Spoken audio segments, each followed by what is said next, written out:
ನಮಸ್ಕಾರ. ನಮ್ಮ ಕನ್ನಡ ಆಡಿಯೋ ಬುಕ್ಗೆ ಸ್ವಾಗತ. ಇಂದು ನಾವು ಮಹಾನ್ ಚಿಂತಕ ಸ್ವಾಮಿ ವಿವೇಕಾನಂದರ ಮರಕೋತಿ ಆಟ ಎಂಬ ಸ್ಫೂರ್ತಿಯ ಬಗ್ಗೆ ಕೇಳಲಿದ್ದೇವೆ. ನರೇನನ ಮನೆಯ ಹತ್ತಿರ ಅವನ ಮಿತ್ರನೊಬ್ಬ ಮನೆಯಲ್ಲಿ ಒಂದು ಸಂಪಿಗೆ ಮರವಿತ್ತು. ಸಂಪಿಗೆ ಹೂ ಶಿವನಿಗೆ ಪ್ರಿಯ, ಅದು ನರೇನನಿಗೂ ಪ್ರಿಯ.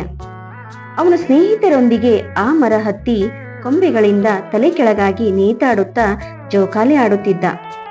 ಆ ಮನೆಯ ಯಜಮಾನ ನರೇನನ ಮಿತ್ರನ ತಾತ. ಅವರಿಗೆ ಈ ಹುಡುಗರ ಚೇಷ್ಟೆ ಹಿಡಿಸಲಿಲ್ಲ. ಬಂದು ನರೇನನಿಗೆ ಹೇಳಿದರು, ಆ ಮರ ಹತ್ತಬೇಡಪ್ಪ. ಯಾಕೆ?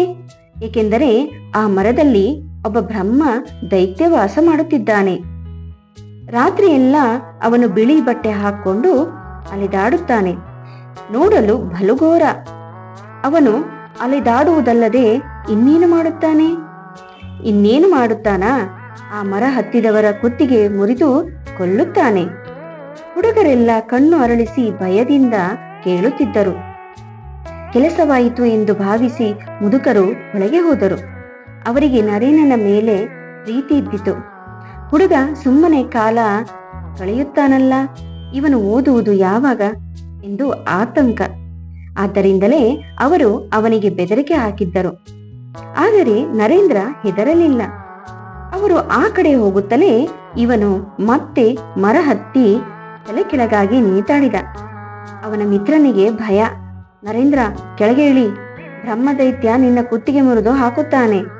ನರೇಂದ್ರ ನಗುತ್ತಾ ಹೇಳಿದ, ನೀನೊಬ್ಬ ಮೂರ್ಖ. ಆ ಕಥೆಯನ್ನೆಲ್ಲ ನಂಬಿದೆಯಾ?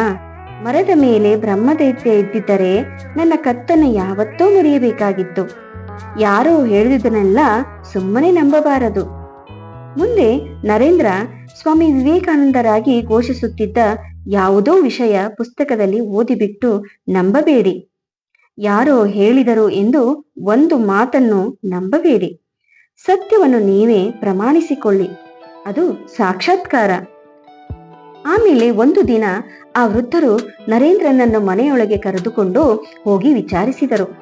ನೀನು ಹಗಲೆಲ್ಲ ಆಡುತ್ತಲೇ ಇರುವೆಯಲ್ಲ, ಮನೆಯಿಂದ ಮನೆಗೆ ಅಲಿಯುತ್ತೀಯ, ನೀನು ಓದುವುದು ಯಾವಾಗ?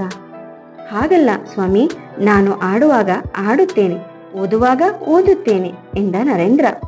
ಮುದುಕರು ಅವನಿಗೆ ಭೂಗೋಳ ಮತ್ತು ಗಣಿತದ ಪ್ರಶ್ನೆಗಳನ್ನು ಕೇಳಿದರು. ನರೇಂದ್ರ ಸರಿಯಾಗಿ ಉತ್ತರಿಸಿದ. ವೃದ್ಧರಿಗೆ ತೃಪ್ತಿಯಾಯಿತು. ಅವರು ಹುಡುಗನಿಗೆ ಆಶೀರ್ವಾದ ಮಾಡಿದರು. ಮುಂದೆ ನರೇಂದ್ರ ಅಭಿವೃದ್ಧಿ ಹೊಂದಿದ್ದನ್ನು ಗಮನಿಸಿ ಅವರು ಸಂತೋಷಪಟ್ಟರು. ಕಾಲಾನುಕ್ರಮದಲ್ಲಿ ಆ ವೃದ್ಧರ ಮೊಮ್ಮಗ ಸ್ವಾಮಿ ವಿವೇಕಾನಂದರ ಶಿಷ್ಯನಾದ. ಅವನ ಹೆಸರು ಕಾಳಿಕೃಷ್ಣ. ಸನ್ಯಾಸಿಯಾಗಿ ಸ್ವಾಮಿ ವೀರಜಾನಂದ ಎಂಬ ಪ್ರಖ್ಯಾತನಾದ.